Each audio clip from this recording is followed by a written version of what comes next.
हिजो मम खाएर गाली खाएपछि आज काँचीले गोलेलाई बजार पठाउने निर्णय गरिन्। आज तिमी बजार जान्छौ? तर पैसा हरायो भने घर नआउनु। अरे कान्छी, म त धेरै जिम्मेवार मान्छे हुँ। कान्छीले उसलाई सामानको सोचिदिन्। चमल, तरकारी, नुन सबै ल्याउनु। ठिक छ, सबै ल्याउँछु। तर बजार जाने बाटोमा गोलेको ध्यान केमा गयो भने मोमो पसल। पहिले अलिकति मोमो खाऊ अनि बजार गर्छु भनेर सुरु गरेको गोलेले पुरै पैसा मोमोमै खर्च गर्यो न। वाह, जीवन सफल भयो। केही समयपछि ए, पैसा त सकियो। अब समस्या सुरु भयो।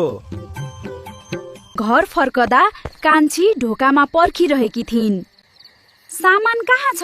म बजार बन्द थियो। तर कान्छीले सबै बुझिसकेकी थिइन्। अब उनले गोलेलाई काम सिकाउने निर्णय गरिन्। तर गोलेले भान्सामा के बिगारा?